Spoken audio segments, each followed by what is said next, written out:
Bluff City Media presents the Two Buck Sports Show with your hosts, Rusty Buckets and Uncle Buck. Now, let's get to the show.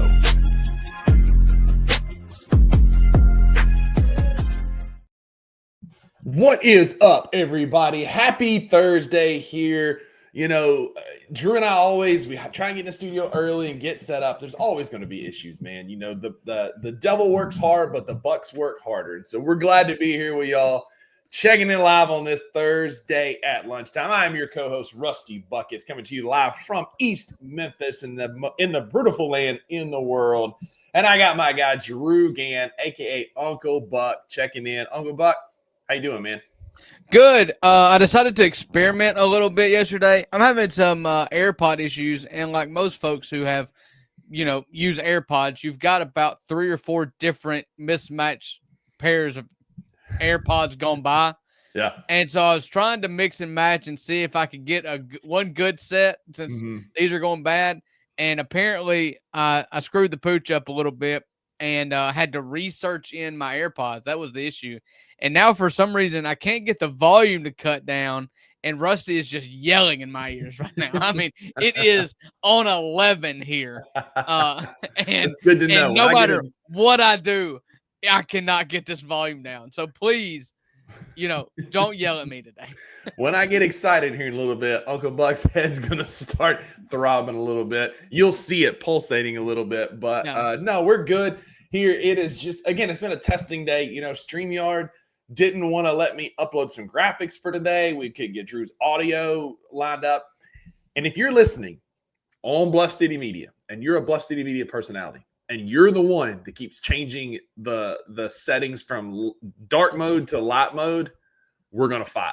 Like, I need to know who you are, because I log in here and I like the dark mode. It's a black background. It makes everything more palatable to look at.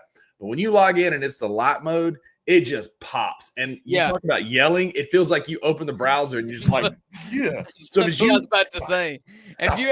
Have you ever taken it, like, forgotten what you got to drink before? Like, you ordered it and it's in a styrofoam cup and you're like, I got water. This is what I always get. But for some reason you forgot this time you ordered Sprite. Yeah. It's like, what was that? It's like, it's jarring. And that's where we're at with the light and dark mode. So if it's you, stop it. You're going to be my new beef of the week. That's for sure. If you don't quit changing it. But we have got so Kenny and I called Kenny yesterday about it, and I was like, are we having like a StreamYard fight? Remind me who Kenny is. Who? I forget who Jimmy is. Yeah, anyway. I called him yesterday. I was like, are we having like a StreamYard beef? Are you the one that keeps changing the light mode? And he was like, no, but I hate it. Somebody else is doing it. It defaults. I do have my iPhone to where it toggles back and forth between day and night, kind of like your dash does in your car. When your headlights come on, the dash dims, I do have that on my phone, and I've just kind of grown accustomed to it. But yeah, if I'm not ready for it, I don't like it. And it's also like, this is an interface in which you're looking into yourself constantly. And so the darker the screen, it's like less visually taxing, I guess. Yeah, and I've got my phone constantly set to dark mode. My black background is black on my text, on my social media, is everything. It's just way better for my old eyes, and it is less jarring for sure. I'm not getting yelled at as much. Yeah. So, all right. Well, we've got you know what they say. What's that? Oh, no, we ain't going there. Welcome to the show. We're glad that y'all are here. My co-host is trying to get us in all kind of trouble, but I'm grateful to be here with y'all on this Thursday. We've got some basketball news. We've got some football stuff to get to. Right here in the jump, Drew, let's talk a little bit about NBA All-Star Game. We touched on it a little bit. The NBA is changing more to a Ryder Cup style, 2 USA teams versus 1 world team. But like I've said previously, until the players care, nobody's going to care about the All-Star Game. So it's just one more weekend that I will not be watching basketball. Yeah, this is dumb. I don't understand. I get it. Like, you're trying new stuff, hoping. I liked the 4-team bracket. You throw in a team of young bucks to ensure that at least for one game the old heads try, because they don't want to get beaten by the young. Like, I get that, all that. It's just, it takes buy-in. I hate that it's like an every single Like every single September, we're talking about the new changes to the All-Star game. It's stupid. I don't like it. And it has nothing to do with the format. Like the best format is East versus West, and they play a 48-minute game in which they give 70% effort. Yeah. Color me surprised that Adam Silver's priorities are out of order and he's focusing on the wrong things once again. Also, 2 American teams versus 1 world team. It feels like you're going to leave a lot of international players off. Yeah, that I don't love either. Yeah, it seems like your superstars are like 1-to-1, U.S. born versus foreign born, especially at the MVP level. Mm-hmm. Like there hasn't been an American born MVP since what? James Harden? Which, asterisk in my opinion. Yeah, absolutely. Yeah, I mean, it's wild. But again, like, he's tweaking with the NBA Cup, making all these tournaments, trying to make us care about things that the players don't care about. Players care more about the NBA Cup than they do about the All-Star game, which is wild, but it's because they get paid and they get some of the guys paid on their team. So people this morning were talking about, is it going to, Drew, this is a great question. It was Edward this morning asked us on the Daily Grind. Do you think, and I'm curious on your opinion, do you think this is them trying to like make it like a mini Olympics? Players play, they step up, they play hard, they wear their, they play with pride for their country in the Olympics. Do you think there's going to be any of that for these players? Maybe. I think that's the hope because you saw such a surge in competitiveness in the Olympics last year. And I'm a fan of that, but regional relationships when it comes to your countries like Europe, is there that much for versus the Americas? And I'm just a fan of, and I know this doesn't happen every year. Like they're doing Eurobasket right now. Like that's awesome. We don't take part in that because we're not Europe, but like in the FIBA, like I wish that they would do that in the middle of the season.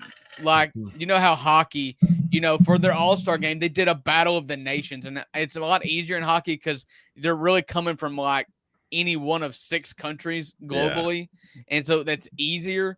But like, if you could do something like that and just take a week, take 2 weeks, like you're doing with the Cup, honestly. Yeah. But if I would forsake the Cup for a yearly international basketball tournament. Absolutely. Play FIBA rules so it's a bit more aggressive. You can play a little bit more. Let them have like just a midweek tournament.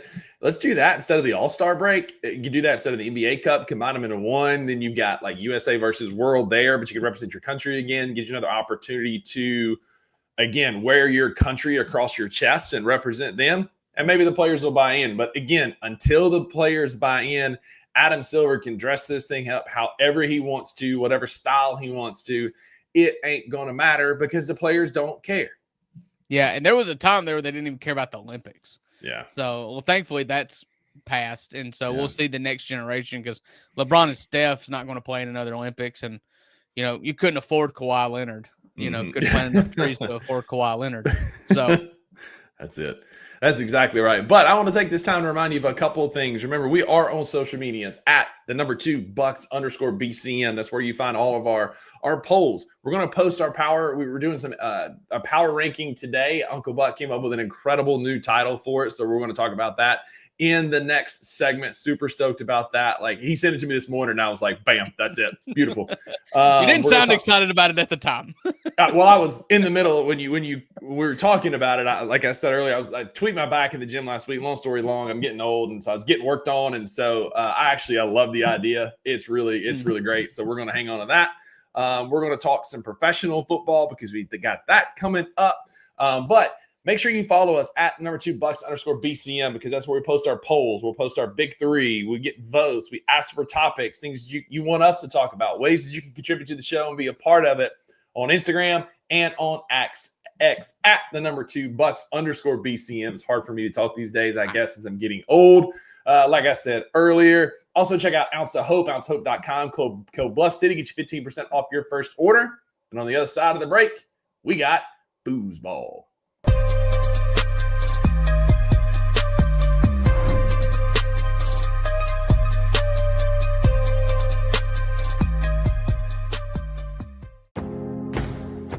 Looking for an alternative to alcohol or conventional medicine?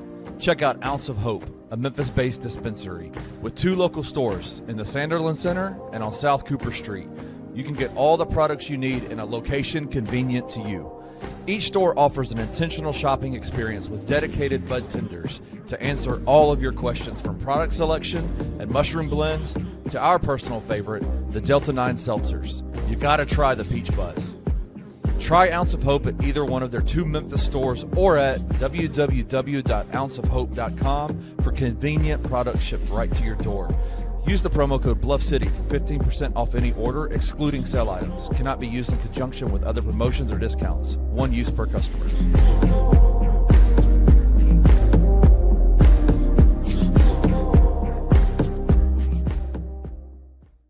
I don't even know the new coach in Alabama's name. I assume Kalen the program. DeBoer.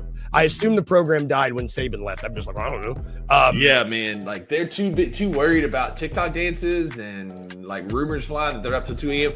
Tommy Castellanos was exactly right. Nick Saban ain't walking through that door to save him. Like, I've been obviously watching Alabama a long time. My family's big Alabama fans. Mississippi State's one of our big rivals, and so I've never seen an Alabama team just get whipped in the trenches like that on the second level. Like, Florida State running backs were blowing up Alabama linebackers, and that's not something I have seen in a generation. Like, it was completely different. There was no effort. Like, from the jump, Alabama didn't look like they even wanted to be there, and Florida State played it like it's their biggest game of the year. Tune in to The Daily Grind with your host, Lute Hatmaker, every Monday through Friday at 7:30 a.m. live on the Bluff City Media YouTube channel. Number one to me is Penny Hardaway. That's who I grew up on. How far? He was the first star player that came out of Memphis that I've ever seen. You're talking about shoes. You're talking about little Penny commercials. You're talking about NBA All-Star, All-NBA, NBA Finals. Penny had the look. He was a 6'7" point guard. Yeah. Slender dude. No look passes like Magic Johnson. Could get to the basket. The GOAT. Easily. I don't care about the rest of the order, but Penny's number one. This probably easily the most sentimental pick to me is Larry Finch. There was a lot of Tiger basketball players that came and go, but I knew the little short guy with the natural cut that was on the sideline, the chubby guy that was the coach. The fact that we had a black coach meant something to my dad. It was like the hugest thing in the world. I got an honorable mention. Friend of the program, his grandfather, Leonard Draper. Facts, bro.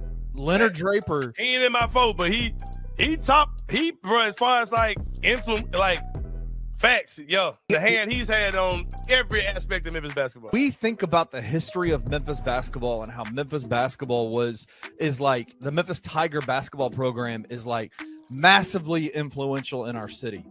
But for a long time, bro, it wasn't that way. Everything that's happened since then can all fall back on the hands of what Leonard Draper did. Tune in to the Anthony Sain Show Monday through Fridays at 1 p.m. live on the Bluff City Media YouTube channel.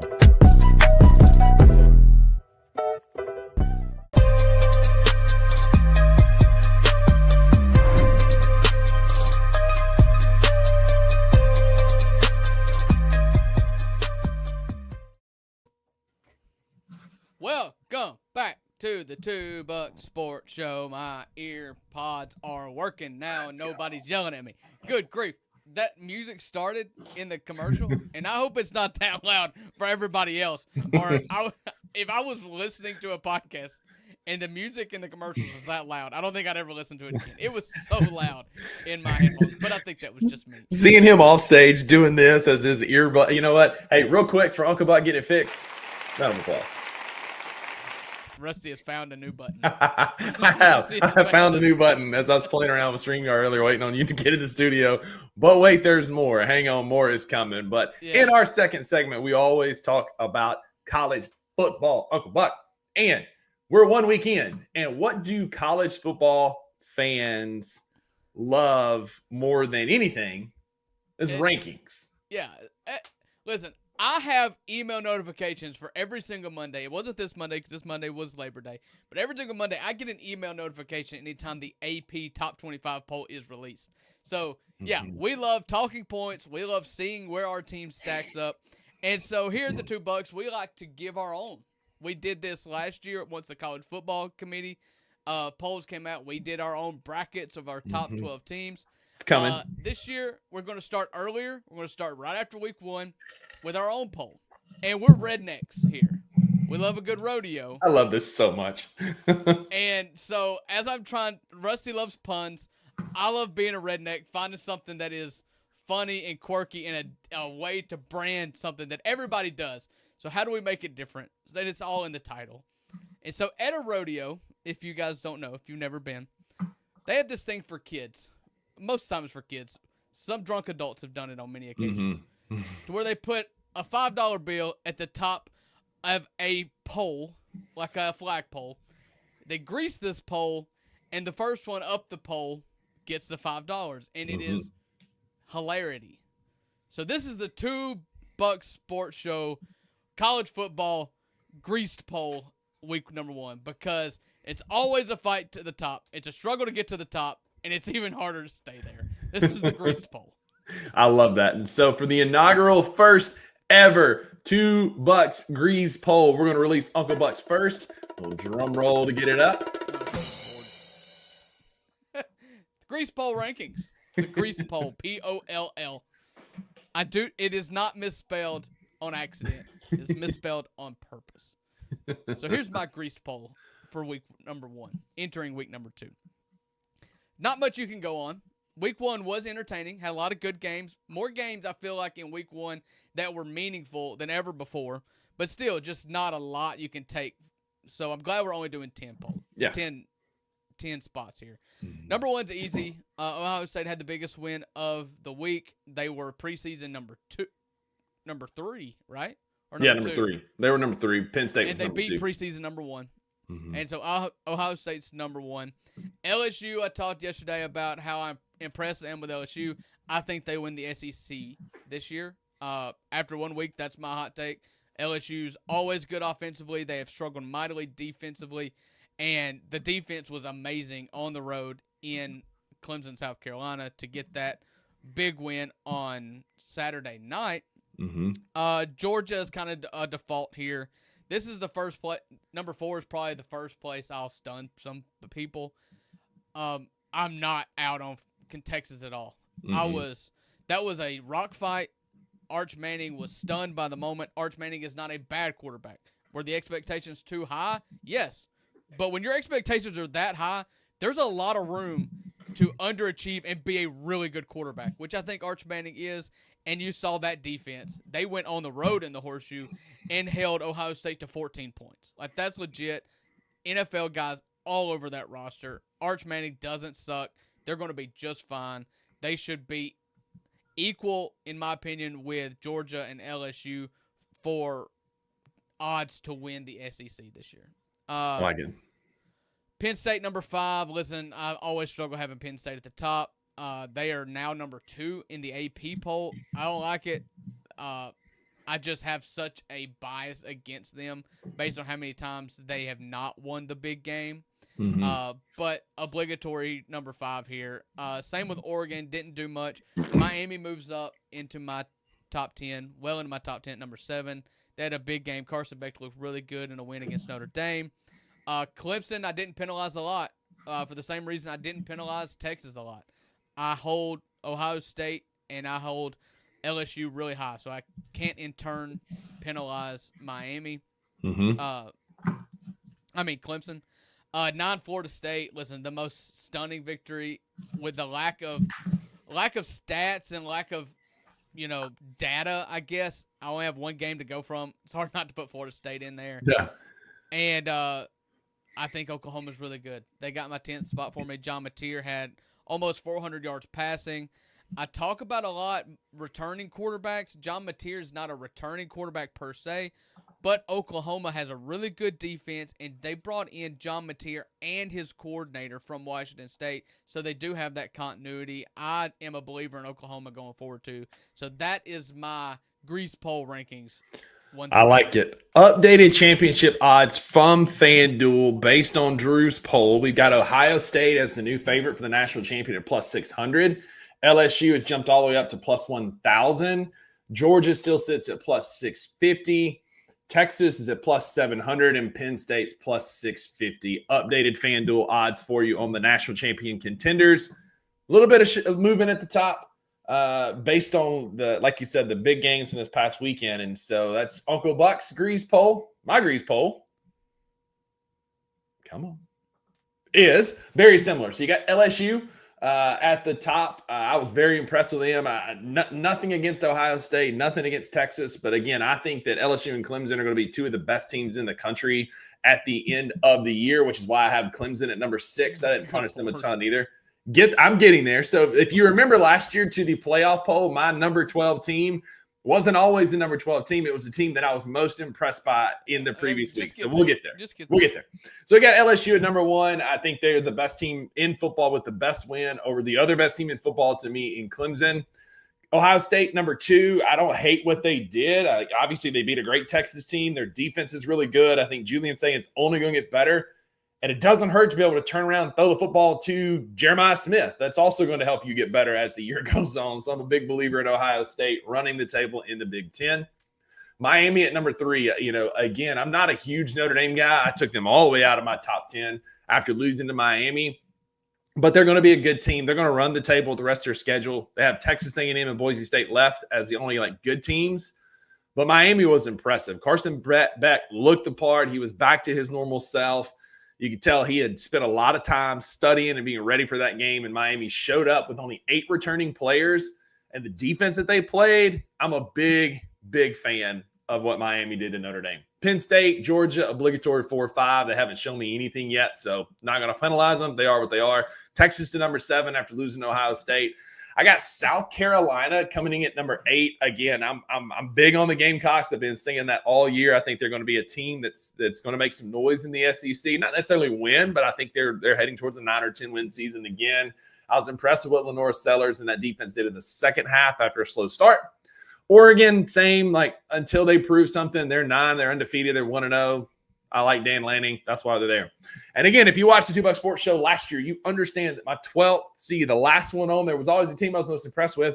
And I was impressed with my Bulldogs. And so last year I had Navy in this spot. I had Vanderbilt in this spot when they upset Alabama. So I was impressed with what Mississippi State looked like in the second half. We'll know more this weekend after we play in Arizona State.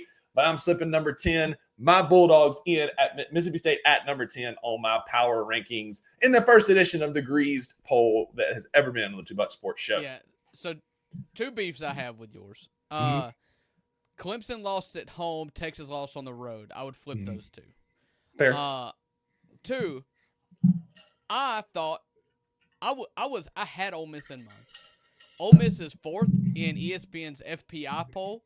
The metrics are good. They beat Georgia State. The season in front of them, I have plenty of time. And I was like, Rusty is going to call me the absolute homer and not listen to a single point that is valid that I make, because all he's going to see is, Ole Miss, Drew put Ole Miss in there. And you go and put Mississippi State in there after a win against the worst team in Conference USA. And they impressed me. Bro. They impressed me in the second half. The third quarter, they dominated. We had 4 players at 83 or higher on PFF. You lost the game. I was impressed by my Bulldogs. The first, third, second, and fourth quarters, you lost the game. I didn't argue with you in your poll. You can do your poll how you want. I'm putting my Bulldogs at number 10. You would have if I had Ole Miss there. No, again, it's your poll. I'll let you do your own thing. Anyway, Mississippi State in at number 10. I was impressed with what they do. And then next week when we beat Arizona State this Saturday, it's going to be even higher. But let us know. Arizona State beats Mississippi State. I'm going to have them number 1. You just win. No, I'm not. I'm not, because beating Mississippi State's nothing.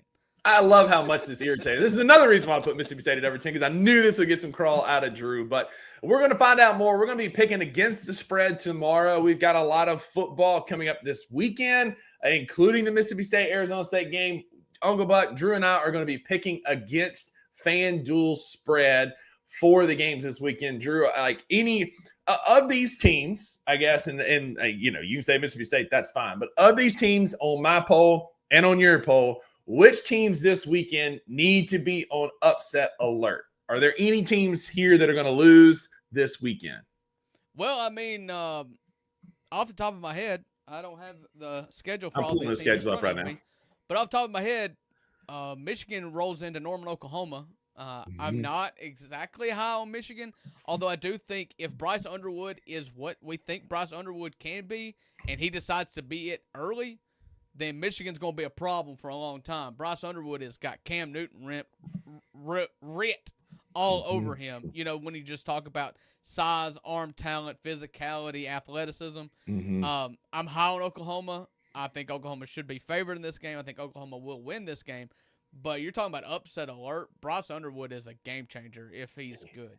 If he's good. And they do go to Norman on FanDuel.com. You can go bet right now. Michigan or Oklahoma is a 4.5-point home favorite. You can get Michigan to win outright plus 158. They got the over-under set at 44.5. That's a little bit low. They're expecting this to be a defensive game in Norman, which, again, any Brett Venables team is going to be formidable defensively. They're breaking in a new quarterback, but what better position for a breakout game from Bryce Underwood than under the lights in Norman, Oklahoma against one of the best defenses in the country? Like that could be a classic. What games am I missing here?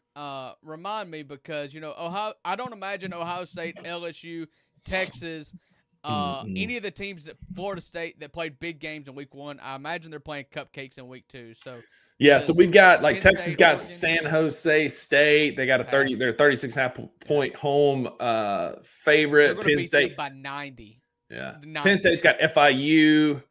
Let's see. Ole Miss and Kentucky. Ole Miss, like we talked about yesterday, opens a 10.5-point road favorite at Kentucky. Because I'm an unbiased journalist, I didn't put Ole Miss there, or else I would say no fear at all. Yeah, no fear at all. Oklahoma State travels to Eugene. There's I saw some traction earlier that could be an early upset for Oregon. I don't think so. Oregon is a 28.5-point home favorite, and I don't even know if it's that close. Clemson's got Troy. Wait a second. Oregon's a 28.5-point home favorite to Oklahoma State? Yeah, 28.5-point home favorite over Oklahoma State. I know Oklahoma State's garbage. It's just stunning to me that number's gotten that big. I don't know how Mike Gundy just continues to survive there, other than just like history, I guess. But so if you think Oklahoma State, if you're a betting man and you think that they're gonna upset Oregon, you can get it at plus 2,200 for them to win outright. Oklahoma State's quarterback got hurt last week, according to local sports editor Jared Davidson. So we know that he's going to be out. So that's probably playing into that number a little bit, but that's a massive number. I'm going to tell you what, it would have been a massive number if you wanted to bet on whether or not I just went blank. What do you think the odds I could have gotten that Mike Gundy would not show his nipples in a press conference? I feel like that was longer odds, and he overcome those. Yeah, so, he sure did. Maybe he lots of nipple talk in the conference. Between already, Ryan Day, a suspected nipple rings. Shirt. Yeah. The Braille was reading something that he probably didn't want people to understand, and then Mike Gundy showed all the naysayers. He was not allowing that rumor to affect him. Absolutely incredible. The other team that should be on upset alert, if you know, is Alabama. They're playing UL Monroe, who has a history of upsetting the Crimson Tide. They beat him in Nick Saban's first year. I look for Alabama to bounce back in a major way in that game, but they had the Sky Warhawks. The Warhawks have the opportunity to do the most Skyhawks funny. Are UT Martin, Jerry. Yeah, I saw that in the comments. The Warhawks have the opportunity to do the funniest thing in the world, and that's beat Alabama this weekend. Listen, I'll be honest with everybody. I thought long and hard about putting Alabama in at the number 10 spot because I do believe that they are no longer what they should be. I do not believe that they are going to compete in the top half of the SEC to get to Atlanta. I do not believe that right now I would pick them to win more than 8 games or 9 games.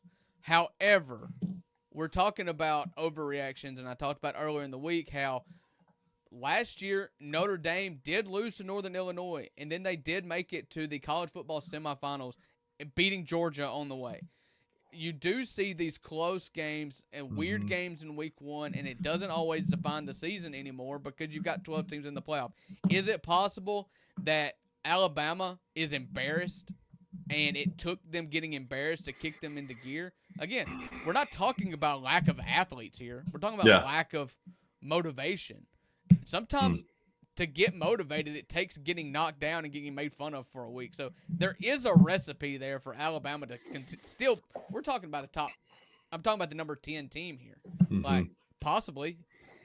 I mean, yeah, I don't believe in Alabama. I told you all that a couple weeks ago. I don't believe in them. I believe in them even less now. I think we're closer to 7, 8 wins than we are 10 wins because I was listening to something yesterday and like, in order for Alabama to get to 10 wins, right? If they're going to get to 10 wins, because if you're at 9-3, you're going to get left out again, right? Like you were last year, you got left out by going 9-3. They got a stretch in their schedule where they're going to have to go at least 7-1, and the stretch in that schedule starts in 2 weeks. You got Wisconsin, Georgia, Vanderbilt, at Missouri, Tennessee, at South Carolina, LSU, Oklahoma, Eastern Illinois, and at Auburn. And so you're chalking up this weekend as a win. You're going to be 1-1 heading to Wisconsin. Right, you got to go 7-1 through that brutal stretch of a schedule.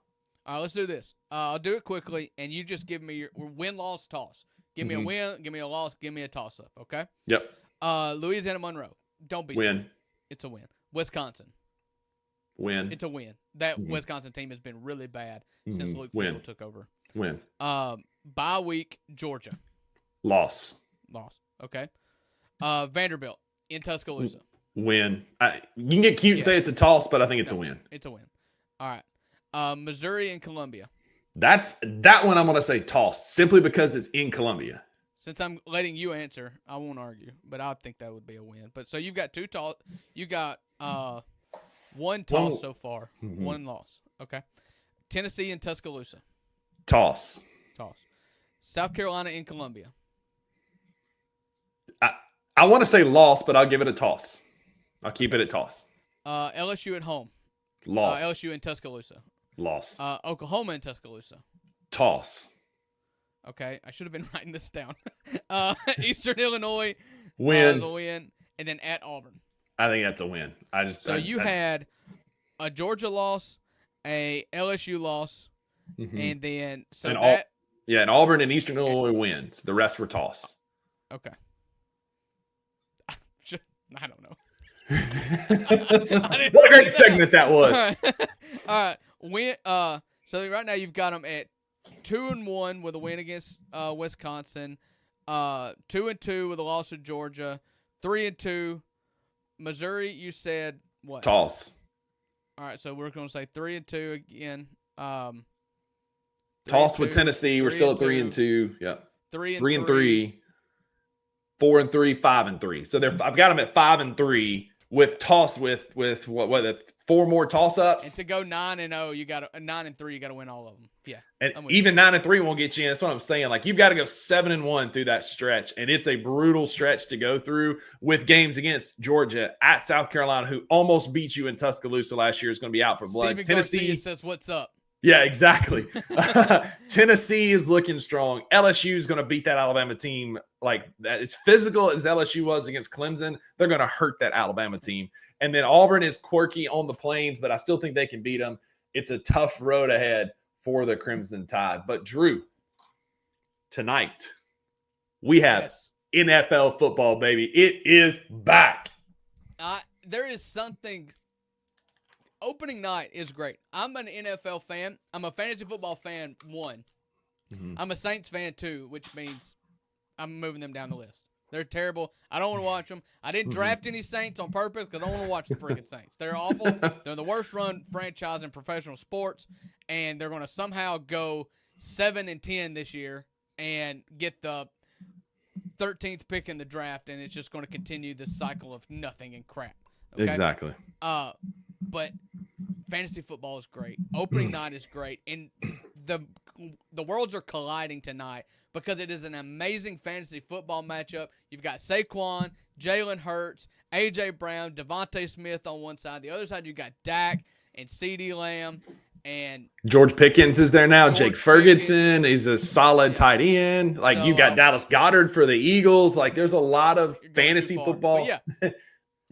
Fantasy football implications tonight. You're absolutely right. And we get a killer first matchup. Like it's not the Browns and the Raiders. Like we've got the defending Super Bowl champions against their bitter division rivals who just made a ton of noise over the last couple of weeks. by moving off of their only great defensive player. They got some decent guys, but their only great defender. Right. Drew, they didn't do themselves any favors heading into week one, this matchup tonight. And I don't know that there's a lot that Dallas is going to be able to do to overcome that Eagles offense, especially. You know, that what would have made this game even better is a report came out that said there was about 7 or 8 teams outside of Green Bay that were interested in Micah Parsons, one of which was Philadelphia. Yeah. And Jerry Jones just basically said, I'm not trading Philadelphia, our fiercest NFC East rival, our best player. Like, it's just not going to happen. But that would have been amazing. That would have been amazing. But tonight we do have the Cowboys play at the Eagles. It's their banner night, their Super Bowl night. And right now on FanDuel.com, the Eagles open as an 8.5-point favorite. You can get the Cowboys plus 340 to win tonight. The over-under is set at 47.5. 8.5 is a huge number in the NFL. 47.5, like, I think the only reason they don't hit that is if Sirianni calls the dogs off early, which I do not think he will because he's just that kind of guy. But right now, the Eagles are a minus 8.5 at home over the Cowboys. Okay. That's interesting. 8.5 is a lot. I think this game is closer than that. I would probably take the Cowboys. I'm hoping for a high-scoring game. Again, fantasy football is all about high-scoring games. Both of these teams, you can say what you want about the Cowboys. I don't think they're good. I don't think that they're well-run. I do think they're going to score a lot of points this year. I'm highly invested in Dak Prescott. I'm hoping for a shootout. I think shootout would be fun. Listen, this is opening night. The Super Bowl, the NFL season ended in the Super Bowl that was a blowout last year. I don't want opening night to be a blowout. I want it to be fun. It's no mistaking the fact that these teams hate each other. I love animosity. I love close football games. I love high-scoring football games. So if I'm picking what I want to happen, it is the Cowboys on the spread plus the 8.5 and the over of, what'd you say, 40.5? 47.5.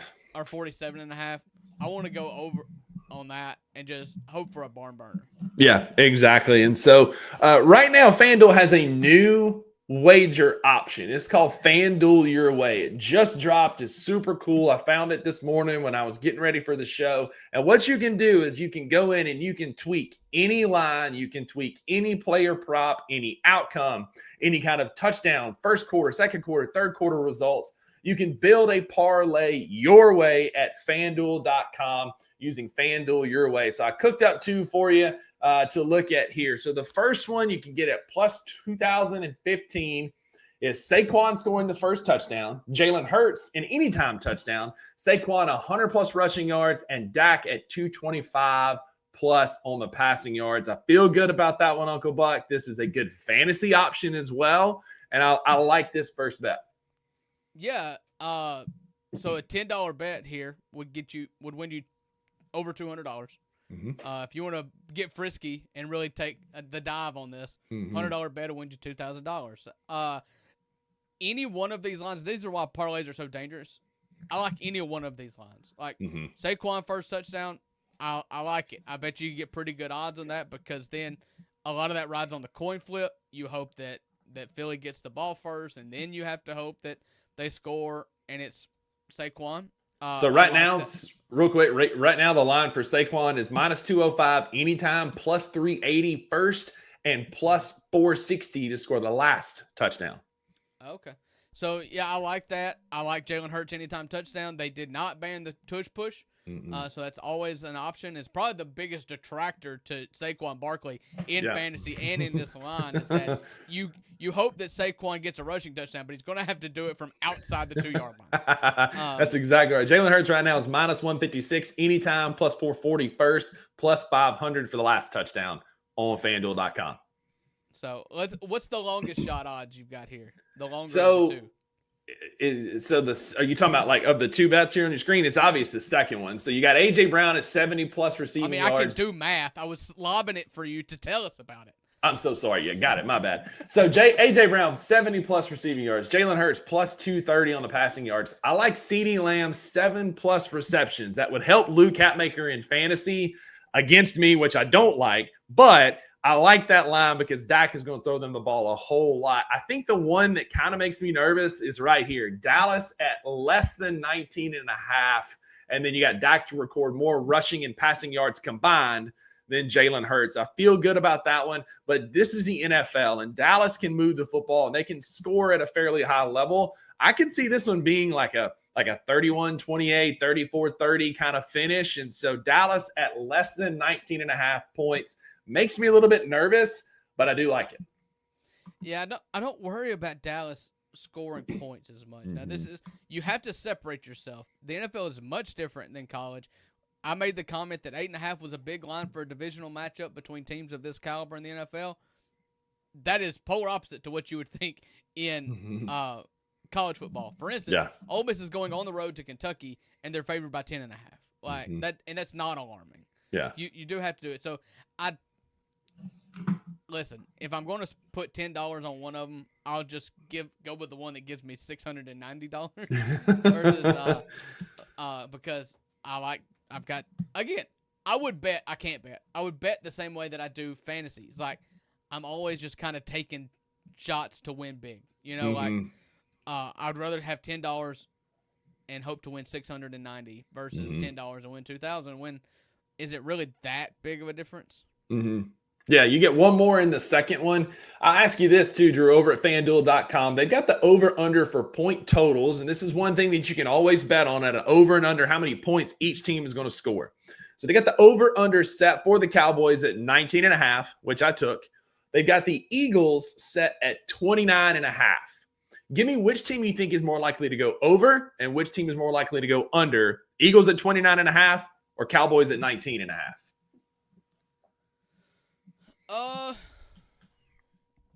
I'm gonna go over on the Cowboys.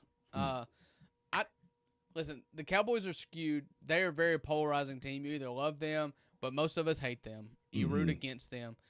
Dallas went through another season where they had no quarterback. Dak got hurt week 3 or 4 last year, week 4, I early think, in the season.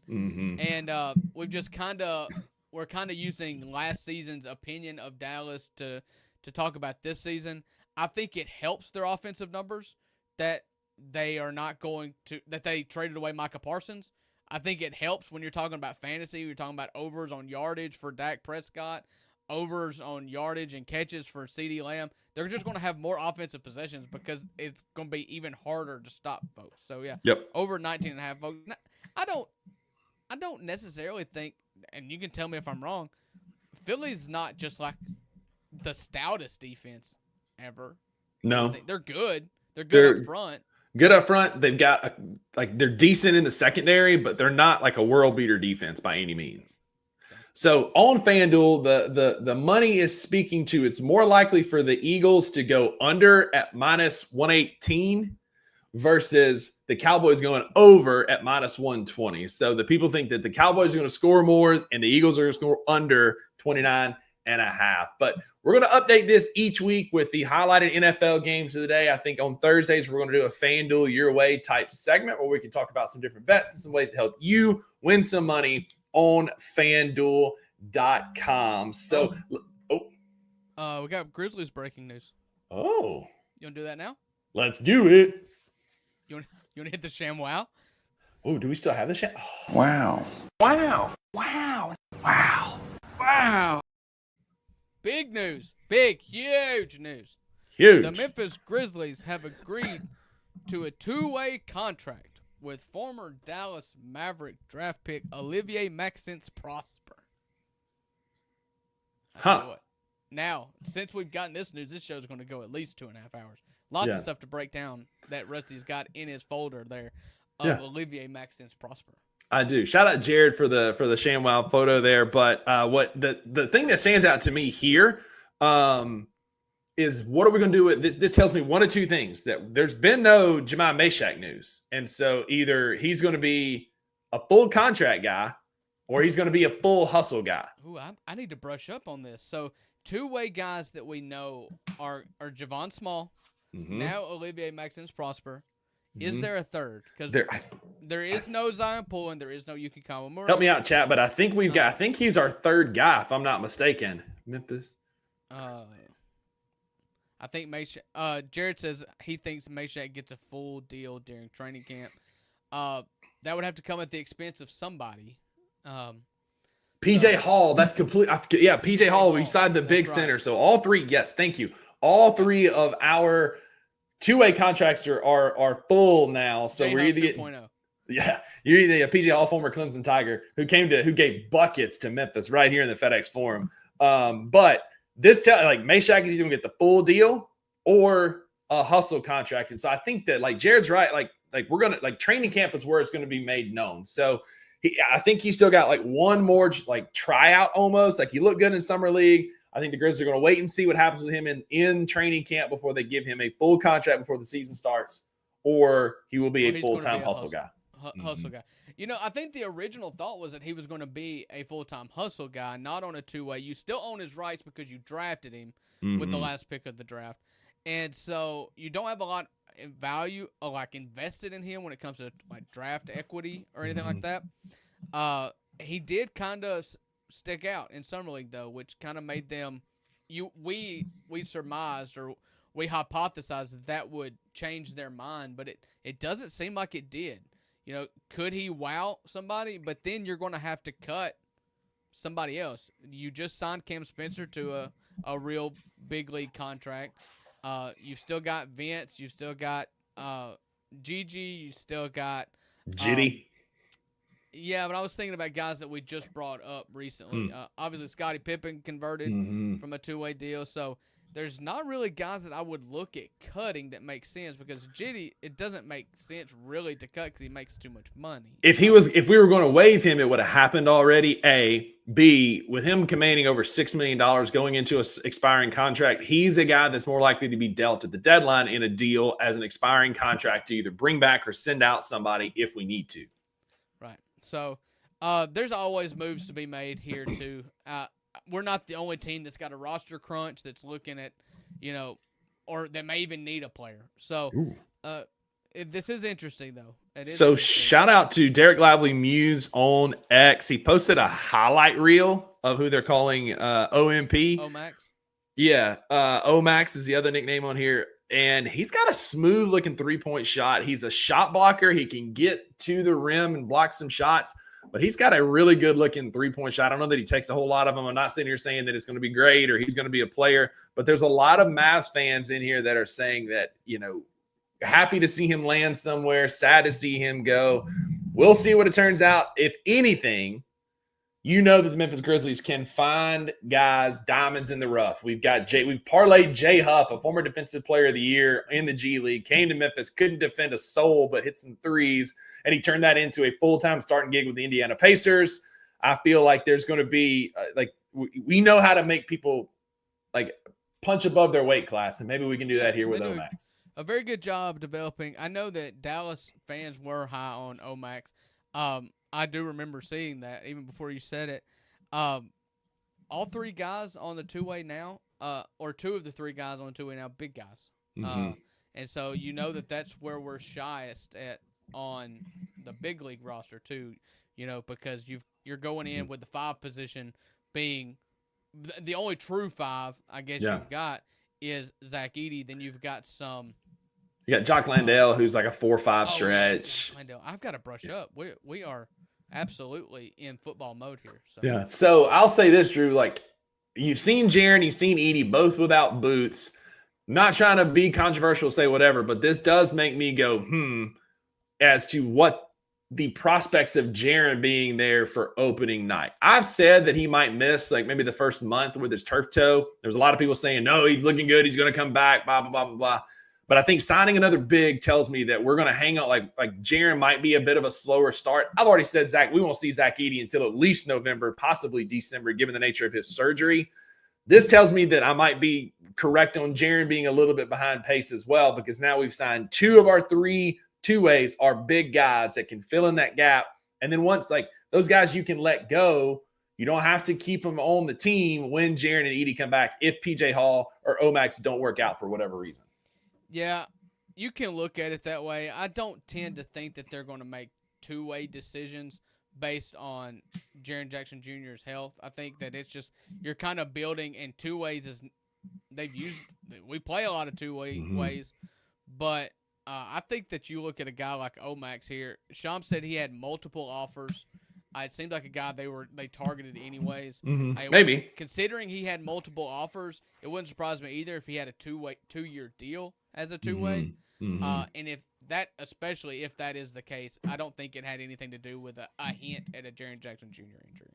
Maybe. I think that's two distinct different ways to look at it for sure. But either way, it looks like I think that if Jemai Mashack obviously was going to get a two-way, he would have got it long before now because they were there and available. So to me, this is either a full contract, but as Jared says, that puts us at 19, including our draft picks. That's way over the limit.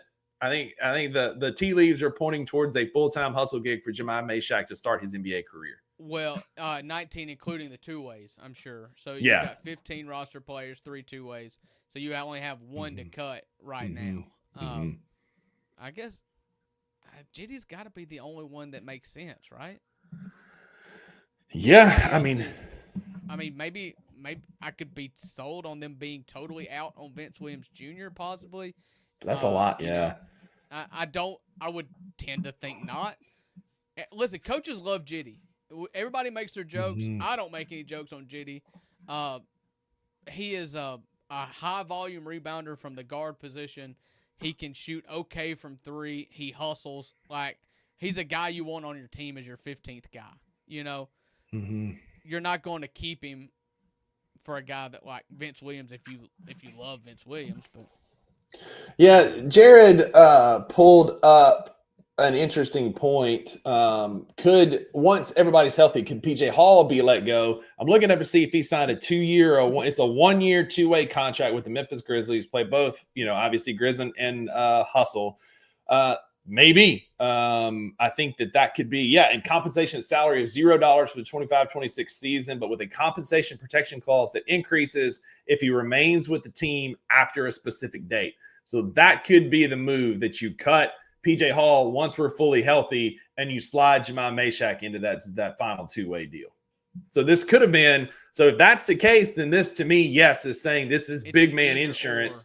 You get an Omax on a longer deal to give you still more big man insurance, but you got a little extra right now with PJ Hall. And if that's truly the case, then you can cut him and bring Jemai Mashack up. Yeah, but that date's going to be before season starts, though. Probably. They're not going to have probably $0 guaranteed halfway through the season. Yeah. So I think that signals an either or to if they're going to try to shoehorn Jemai Mashack into a 2-way contract, then you've got an either or situation here with Omax and with PJ Hall. They didn't expect Omax to have the opportunity to be available, so you went and got him, and so now it's an either or between Omax and PJ Hall if they are indeed trying to shoehorn Jemai Mashack into this.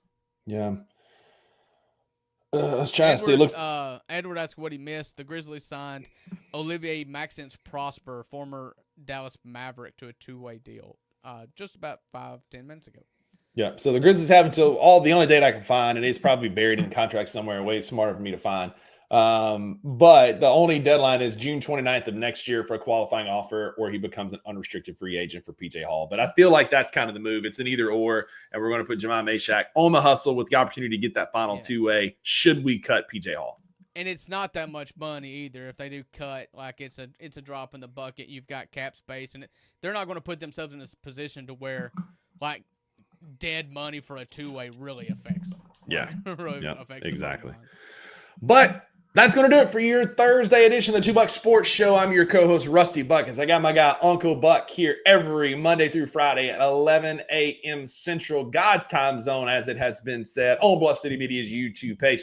Thank you to everybody in the comments, Edward, Jared, Wayno, King Meeks, everybody here hanging out with us. This is the usual crew. If you're on X, come on over and say hi. We love when people say hi and hop in the comments with us. So make sure you do that tomorrow as we're talking college football. We're picking against the FanDuel lines. We're going to talk fantasy football. We haven't gotten to wide receivers yet. I know most of you done your picks, but we're going to talk some NFL wide receivers, who we think are going to be good wide receivers, who we think might be some busts. So let's make sure you tune in tomorrow at 11 a.m. Central so you can get all that fun information. But in the meantime, go be a friend to somebody who needs a friend. And Drew, tell them why there's no refunds for what you heard today. That's right, because with the $2, you always get what you pay for. Had a good show today. Enjoyed it, everybody. It'll be more fun tomorrow. It's always more fun tomorrow. But Friday. You have to come back and see, Thank you for listening to the $2 Sports Show. If you enjoyed this episode, leave a rating and a review wherever you download your podcasts. Also, like and subscribe to Bluff City Media's YouTube page. We'll see you back here next time.